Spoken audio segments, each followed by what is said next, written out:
네, 앞에 있는 내용을 다시 정리하도록 하겠습니다. 동영상 이 촬영이 쉽지가 않네요. 이게 제가 지금 몇 번 이 촬영을 하고 다시 했다가 지우고 저장이 안 돼서 또 하고 이게 이제 반복적으로 되니까 제가 무슨 말을 했는지 좀 헷갈리는 경우가 있습니다. 앞에 있는 내용을 정리를 하면 중간고사는 보지 않고 대체 과제로 진행을 하고요. 이 부분은 개강하고 여러분들 얼굴을 보고 다시 한번 공지하도록 하겠습니다. 기말고사는 책에 있는 내용을 바탕으로 시험을 보려고 합니다. 그래서 여러분들이 그러면 기말고사 내용의 범위는 어디까지냐라고 질문을 하는 학생들이 있을 텐데요. 기말고사는 사고와 말하기 전체 부분이고요.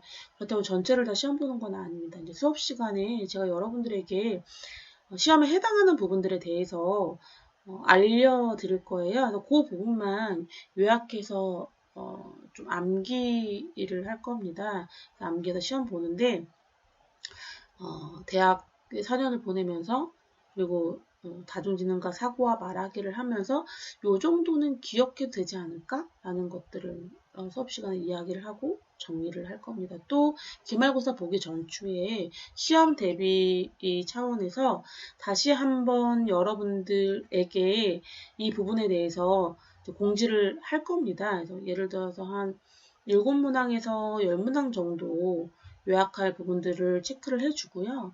그리고 이제 그 내에서 5문항에서 7문항 정도 주관식으로 주관식으로 이제 쓰는 그런 시험 문제를 낼 겁니다. 기말고사 점수 범위는 그렇게 크지 않아요. 그러니까 너무 걱정하지 않으셔도 될 것 같아요. 염려하지 마시고 성실하게 하시면 됩니다. 시험 배분은요, 중간고사 대체과제는 10점 정도고요. 기말고사는 20점, 그리고 출석이 20점, 그리고 매 수업 시간마다 여러분들이 저한테 제출하는 글쓰기 과제가 그 나머지 부분들을 감당하고 있습니다. 그러니까 50점이 여러분들 글을 쓰는 거겠죠. 한 표현이라도 쓰지 않으면 마이너스 5점 정도는 쉽게 날아가는 것 같아요. 그러니까 잘 쓰든 못 쓰든 성실하게 숙제를 내는 게 가장 중요합니다. 또 하나는 이제 숙제는 어떻게 받나요? 라고 이야기를 할 때 저는 이제 직접 제출을 원칙으로 하고 있습니다. 만약에 수업 시간 내에 완성되지 못할 경우에는 그 다음 주까지는 받고요. 그 시간이 지나면 받지 않는 것으로 하려고 합니다. 그러니까 그런 부분들은 이제 여러분들이 잘 이제 숙지하셨다가 하면 좋을 것 같습니다. 네, 그렇습니다. 질문 사항은 여러분들이 이 클래스에 올려주면 제가 확인해보고 그리고 같이 공유해도 될 것 같다라고 생각하는 질문들은 실시간 화상 영상이나 아니면은 여러분들 뭐라고 얘기를 해야 되지? 여러분들 오프라인 수업 시간에 다시 한번 정리해서 알려드리도록 하겠습니다. 네. 오늘은 사고와 글쓰기 첫 번째 단락에 대해서 여러분들과 함께 한번 살펴보려고 합니다. 사고와 글쓰기 구성은 제가 이 클래스에다가 올렸지만 콘텐츠 목차에 보면 어떤 식으로 이제 구성되어 있는지 확인할 수 있거든요. 살펴보면서 하겠습니다. 첫 장, 1장 같은 경우에는 다중지능과 선천지능의 차이에 대해서 설명을 하고 있고요. 그리고 독서의 중요성에 대해서 이야기를 하고 있습니다. 두 번째 장과 9번째 장은 여러분들이 아시겠지만 다중지능에 대해서는 설명을 하고 있고요. 8가지의 다중지능 중에 특출나게 높은 지능을 가지고 있는 인물들에 대해서 소개를 하고 있어요. 그리고 8개의 글쓰기 분야에 대해서 나눠서 이제 또 설명을 하고 있거든요. 그 부분들은 수업 시간에 같이 수업을 해 나가면서 글쓰기 훈련을 통해서 좀 더 구체적으로 알아보도록 하겠습니다. 먼저 다중지능과 선천지능의 차이가 무엇인지에 대해서 살펴보는 시간을 가지려고 합니다. 오늘은 다중지능과 선천지능이 뭔지, 그리고 이제 이것들을 통해서 나의 지능에 대해서 알아보는 걸로 수업을 진행을 하고자 합니다. 8페이지를 보도록 하겠습니다. 네, 8페이지 시작하기. 찾으셨나요? 네. 다중지능과 선천지능, 다중지능에 대해서 설명을 하고 있는데요. 이 부분은 제가 읽어가면서 정리해 나가도록 하겠습니다. 지금까지는 IQ를 기준으로 사람을 우등 또는 열등으로 나누어서 언어적 지능과 논리 수학적 지능에만 이제 뛰어난 사람을 이제 천재의 조건으로 삼고 그 밖의 지능은 이제 재능으로 간주했다라고 이야기를 하고 있어요. 사실 이 부분은 오늘도 마찬가지인 것 같아요. 대학에서 물론 많은 전형들이 있지만 수능 성적과 그리고 학교 수행성 평가를 통해서 대학을 갈 수 있는 범위의 폭이 되게 달라지잖아요. 근데 좀 약간 슬프죠. 네. 근데 뭐 어쨌든 이 다중지능은 뭐에 대해서 이야기를 하고 있냐면 지금까지 우리가 지능을 살펴봤을 때의 어떤 통계적으로 수치가 가능한 것들은 지능이지만 그렇게 수치화될 수 없는 것들은 재능이다라고 이제 터부시하거나 아니면 그게 조금 더 낫다라고 무시하는 경향이 있었지만 하워드 가드너는 이제 지능에 대해서 새롭게 정의를 하고 있는데요. 어떻게 정의를 하고 있느냐. 인간의 일상생활 속에서 다양한 방식으로 지능이 존재해 왔고 그리고 이 지능은 모든 사람들에게 한 사람만 한 가지 지능을 가지고 있는 것이 아니라 모든 사람 다 8가지 지능을 가지고 있다.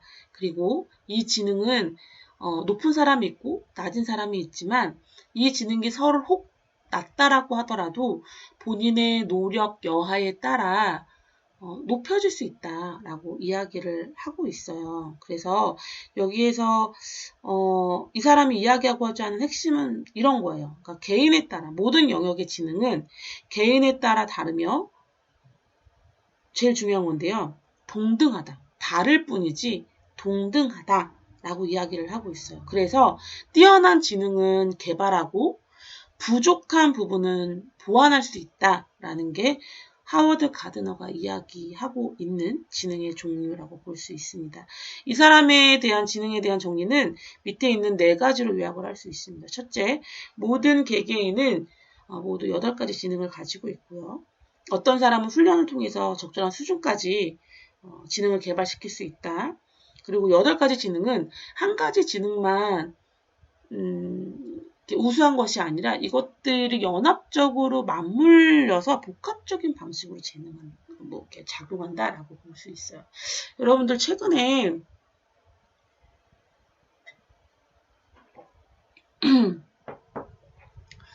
유재석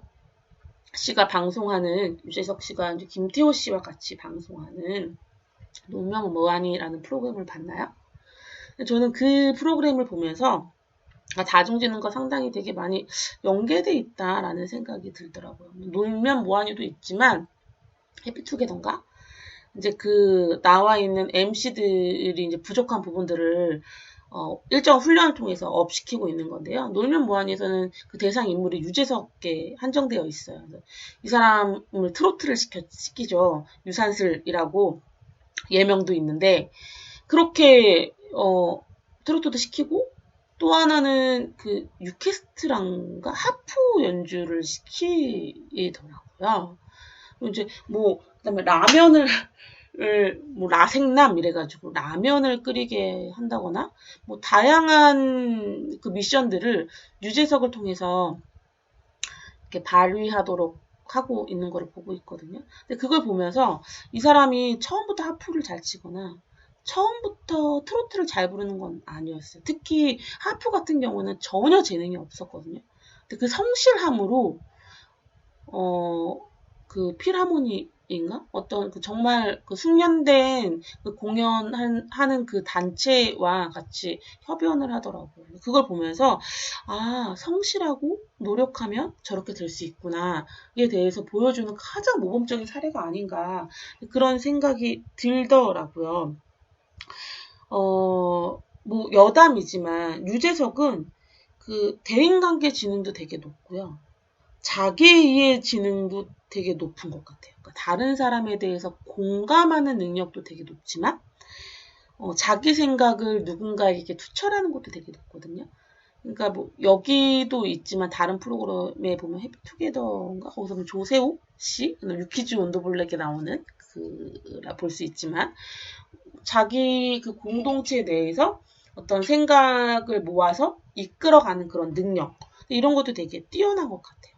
얼마 전에 했던 미션 중에 하나는 홍진경, 조세호, 그다음에 또 누가 있었지? 그다음에 유재석 한 4명 정도가 영어 그 토익 점수에 도전하는 부분들이 나왔는데 토끼팀과 그다음에 거북이팀이 있고 공부하는 방식도 서로 다르게 해가지고 그 토익 점수를 몇 점 올릴 수 있냐 뭐 이런 것들도 나왔더라고요. 그거는 어떻게 보면은 언어 지능이거든요. 근데 가장 떨어지는 사람들을 이렇게 훈련시켜가지고 130점 정도 높여놨더라고요. 근데 이런 거에서 우리가 어떤 좀 예능 프로그램이긴 하지만 우리가 가지고 있는 지능을 꾸준히 훈련시키면 어느 정도 올라갈 수 있구나 이런 것들을 단적인 사례로 보여줄 수 있는 예라고 볼 수 있습니다. 그래서 한번 살펴볼까요? 8개의 다중지능 한번 살펴봅시다. 8개의 다중지능은 그 언어지능, 수리 논리수학지능, 공간지능, 신체운동지능, 음악지능, 대인관계지능, 자기이해지능, 자연탐구지능이 있습니다. 근데 여기에서 언어지능은 글을 잘 쓰는 능력이나 말이나 단어를 표현하는 지능을 가지고 있거든요. 아마 이런 지능을 가지고 있는 학생이 여기 있다면 글쓰기 수업이 상당히 즐겁겠죠. 그죠? 뭐 이렇게 뭐 이런 거 있죠. 그러니까 다이어리 쓰는 거 되게 좋아하고 그리고 새로운 단어를 말하는 거 되게 좋아하고 뭐 이런 것들. 그러니까 어떤 사람은 쓰는 단어가 되게 한정적인 사람들이 있거든요. 또 다른 사람들은 이제 새로운 단어를 들었을 때 그걸 적용하고 자기화하는 사람들이 있어요. 이런 사람들은 언어 지능이 상당히 높은 사람들이죠. 논리수학 지능은 숫자와 관련된 지능이 높은 사람들인데요. 뭐 한마디로 이야기하면 수학을 잘하는 사람들일 수도 있겠죠. 그래서 근데 논리수학 지능과 조금 연계되어 있는 부분이 공간 지능이거든요. 그러니까 사물을 잘 이렇게 자각하는 사람들 있는데 여러분들 그 도형 수학의 도형 있잖아요. 삼각형이 있고 사각형이 있고 원이 있고 이런데 원통의 넓이를 구한다거나 뭐 이런 것들은 수학적 지능도 필요하지만 공간적 지능도 필요하거든요. 원통이 있으면 이게 원이 위아래로 있고 원기둥이 있고 그 옆에 이제 직사각형이 있는데 이거를 굳이 펼쳐 보이지 않아도 머릿속에 그림이 그려지는 사람이 있는 반면에 전혀 그렇지 못한 사람들이 있어요. 그러면 이 문제를 푸는 데에도 논리 수학 지능만 필요한 게 아니라 공간 지능도 높겠죠. 단적인 예로 여러분 여기 당구 치는 사람들 있잖아요. 당구 치는 사람들은 신체 운동 지능도 높고 공간 지능도 높고 논리 수학 지능도 상당히 높은 편이에요. 그러니까 당구라는 건 단순히 이 큐대의 공을 맞춰서 치는 것뿐만 아니라 이게 어떤 방향으로 갈 건지 계산을 하는 거는 공간 지능이거든요.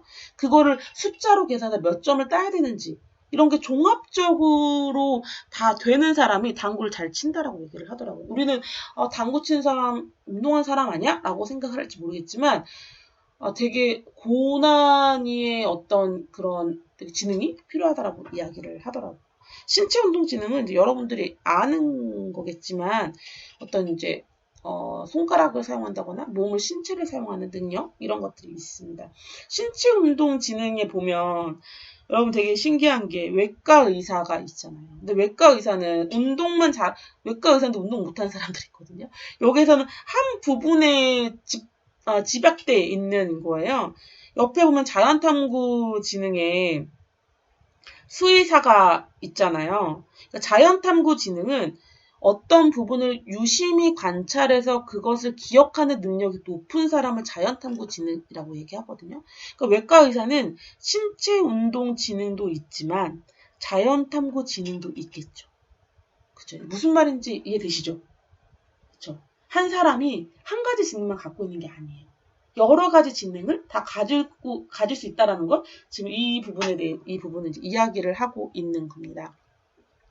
음악지능은 악기를 연주하는 능력을 가지고 있는데 악기를 굳이 연주를 못하더라도 음감이 뛰어난 사람들이 있어요. 한 번들은 박자를 기억을 한다거나 이런 사람들이 있습니다. 음악지능을 가진 사람들 중에 언어지능이 높은 사람이 있어요.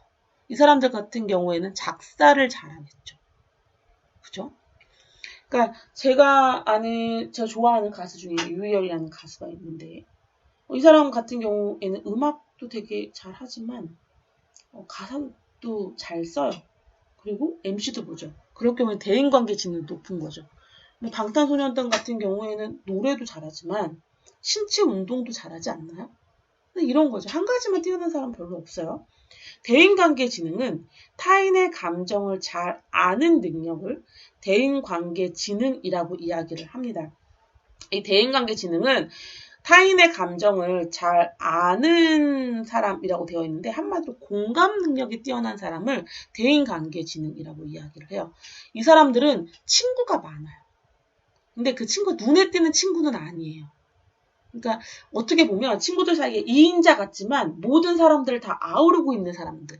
이런 사람들은 대인관계 지능이 높은 사람들이죠. 그러니까 타인의 말에 공감해주고 타인의 감정을 이해해주고 그 사람을 온전히 포용해주는 사람이 대인관계 지능이 높은 사람이고요. 자기이해 지능이 높은 사람들 같은 경우에는 자신을 잘 표현하는 사람이다라고 되어 있는데 대인관계 지능과 자기이해 지능이 높은 사람들 두 집단의 공통점이 뭐냐면 친구가 많아요.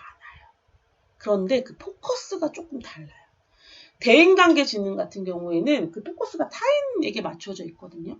근데 자기 이해 지능 같은 경우에는 그 포커스가 나한테 맞춰져 있어요. 그러니까 내 생각, 내 감정 이것들을 타인에게 잘 설득할 수 있는 능력을 가진 사람이에요. 여러분들 잘 아는 사람으로는 유재석이라고 들 수 있겠죠. 네. 이 사람은 타인의 감정도 쉽게 공감 잘해주고 이해해주지만 또 리더로서의 역할도 상당히 잘하는 것 같아요. 이 자기의 지능이 보면 직업에 보면 정신적 지도자라고 되어 있거든요. 종교적 지도자라고 이야기할 수 있겠죠. 다른 말로는 요즘 이제 유행하는 말로는 멘토라고 얘기할 수 있겠죠. 내가 배우고 싶은 사람 이런 사람들 자기 이해 지능이 뛰어난 사람들이에요. 자연탐구 지능은 자연현상에 대해서 탐구하는 사람이다. 환경에 대한 적응 능력이 되게 높은 사람이다. 라고 이야기를 하고 있는데요. 그러니까, 관찰력이 뛰어나고요. 그 다음에 이 자연과 함께하는 것들 되게 좋아하는 사람들 있잖아요. 일례로 이런 거죠. 저는 집에 하루 종일 있으면 답답하지 않거든요. 핸드폰만 있다면, 그 컴퓨터만 있다면 전혀 답답하지 않은데 자연탐구 지능이 높은 사람들은 집안에 하루 종일 있는 걸 너무 답답해요. 그리고 산에 올라가는 걸 좋아하고 네, 이런 사람들을 자연탐구 지능이 있는 사람들이다라고 이야기를 해요. 근데 우리 안에는 여러분들이 지금 설명을 통해서 알겠지만 한 가지 지능만 가지고 있는 사람들이 없어요. 되게 다양하거든요. 네. 그래서 한번 살펴보세요. 나한테는 이 지능들 중에 높은 거에 해당하는 부분이 뭐가 있을까? 또 낮은 부분은 또 뭐가 있을까? 한번 생각해 보세요. 뒷장에 넘어가면 선천지능에 대해서 이제 이야기를 하고 있거든요. 선천지능은 다중지능과 달리 선천적으로 타고난 지능을 선천지능이라고 이야기를 해요. 근데 이것 같은 경우에는 노력을 통해 개발시킬 수는 있어요.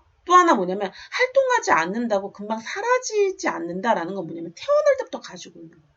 그러니까 사람들마다 성향이 다 다른데 만약에 여러분 여기에서 조별 활동을 한다고 해봅시다. 그러면 이 조별 활동을 하면서 리더가 되고자 하는 그런 욕구가 되게 있는 사람들이 있어요. 근데 그 사람들은 누군가에게 배운 게 아니에요. 성품 자체가 그런 거예요. 근데 어떤 사람들은 뒤로 물러나서 이게 어떻게 된 거지? 라고 이렇게 살피는 거를 더 잘하는 사람들이 있어요. 그래서 이건 누가 배우는 게 아니라 자기 스스로 가지고 있는 것들이에요. 그래서 이것들은 굳이 사용하지 않아도 어떤 특정 장소나 자기의 지능을 발휘한 공간에 가게 되면 자연스럽게 나오는 현상들을 선천지능이라고 이야기할 수 있겠죠. 선천지능은 크게 10가지로 볼 수 있어요. 뭐 지존지능, 경쟁지능, 연구지능, 표현지능, 평가지능, 설계지능, 행동지능, 도덕지능, 인식지능, 사고지능이 있습니다. 읽어보시면 다 이해를 할 수 있을 것 같아요. 그래서 오늘은 이 부분에 대해서 과제를 내주려고 합니다. 먼저 8개의 다중지능과 10개의 선천지능에서 자신에게